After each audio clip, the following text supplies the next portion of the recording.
ലാലേട്ടൻ പറഞ്ഞതുപോലെ big boss ഇതാ B ബോട്ടിൽ factory ആയിരിക്കുന്നു. ഈ ടാസ്കിനെ കുറിച്ച് ഒരു ചെറിയൊരു ഔട്ട്ലൈൻ പറഞ്ഞു തരാം. ഈ ടാസ്കിൽ 3 ടൈപ്പ് ഓഫ് ആളുകളാണ് ഉള്ളത്. ഒന്ന് ഏജന്റുമാർ, രണ്ടാമത്തേത് ഓണേഴ്സ്, മൂന്നാമതായിരിക്കുന്നത് ക്വാളിറ്റി ഓഫീസേഴ്സ് ആയിട്ടാണ്. അതിൽ ഓണേഴ്സായി അനീഷും നെവിനുമായിരുന്നു. ക്വാളിറ്റി ഓഫീസേഴ്സായി അനുമോളും ജിഷിനുമായിരുന്നു. മറ്റുള്ള ഹൗസ്മേറ്റ്സ് എല്ലാവരും ഏജന്റുമാരായിരുന്നു. ബിഗ് ബോസ് ഹൗസിന്റെ സപ്പോർട്ട് ടീമായ ഒരു മെമ്പർ ഒരു ബാസ്ക്കറ്റിൽ ചാക്കുനിറയെ കുപ്പികൾ കൊണ്ടുവന്നു വെച്ചു. ഏജന്റുമാർ ചെയ്യേണ്ടിയിരുന്നത് ബിഗ് ബോസ് പറയുന്ന സമയത്ത് ആ കുപ്പികൾ എല്ലാവരും പോയി കളക്ട് ചെയ്യുക എന്നതായിരുന്നു. കുറച്ച് പിടിയും വലിയും എല്ലാം ഉണ്ടെങ്കിലും ഓരോരുത്തരായി കുപ്പികൾ കളക്ട് ചെയ്യുവാൻ തുടങ്ങി.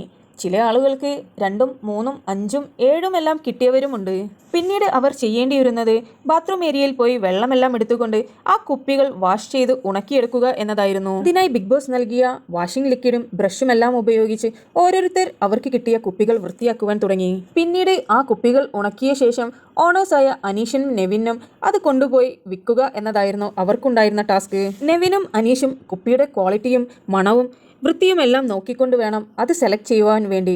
കാരണം അതിൽ ജ്യൂസ് നിറച്ചുകൊണ്ട് വേണം അവർക്ക് ക്വാളിറ്റി ഓഫീസേഴ്സിന്റെ അടുത്തേക്ക് കൊണ്ടുപോകുവാൻ വേണ്ടി. പലരുടെ കുപ്പികൾ അവർക്ക് റിജക്ട് ചെയ്യേണ്ടി വന്നിട്ടുണ്ടായിരുന്നു. കാരണം അതിന്റെ ക്വാളിറ്റി അവർ ചെക്ക് ചെയ്തപ്പോൾ വളരെ മോശമായി തോന്നിയതെല്ലാം അവർ റിജക്ട് ചെയ്തു. അനീഷിന്റെ അടുത്ത് നിന്ന് റിജക്ട് ചെയ്ത കുപ്പികൾ നെവിന്റെ അടുത്ത് കൊണ്ടുപോയി വിൽക്കുകയും നെവിന്റെ അടുത്ത് നിന്ന് റിജക്ട് ചെയ്ത കുപ്പികൾ അനീഷിന്റെ അടുത്ത് കൊണ്ടുപോയി വിൽക്കുകയും ചെയ്തവരുണ്ട്. പിന്നീട് അവിടെ ഓണേഴ്സിനായിരുന്നു അടുത്ത ടാസ്ക്.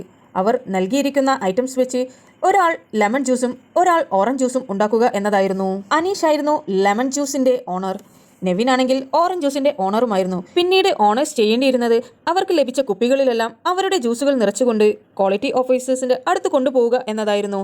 അങ്ങനെ ഇരുവരും അവരുടെ കയ്യിലുള്ള കുപ്പിയിലെല്ലാം ജ്യൂസുകൾ നിറയ്ക്കുവാൻ തുടങ്ങി. അങ്ങനെ നിറച്ച ജ്യൂസിന്റെ ബോട്ടിലുകളെല്ലാം ഒരു ചാക്കിലാക്കിയതിനു ശേഷം ക്വാളിറ്റി ഓഫീസേഴ്സിന്റെ അടുത്ത് ചെന്നെത്തി. ഇനിയാണ് ടാസ്കിന്റെ ദിശ മാറ്റിയ സംഭവങ്ങളെല്ലാം അരങ്ങേറിയത്. ക്വാളിറ്റി ഓഫീസേഴ്സിന്റെ അടുത്ത് ചെന്നെത്തിയതിനു ശേഷം എന്തെല്ലാമാണ് സംഭവിച്ചതെന്ന് അടുത്ത വീഡിയോയിൽ പറയുന്നതായിരിക്കും. ചാനൽ സബ്സ്ക്രൈബ് ചെയ്യാത്തവർ ഉടൻ തന്നെ സബ്സ്ക്രൈബ് ചെയ്ത് സപ്പോർട്ട് ചെയ്യുക. പാർട്ട് 2 ഉടൻ തന്നെ അപ്ലോഡ് ചെയ്യുന്നതായിരിക്കും.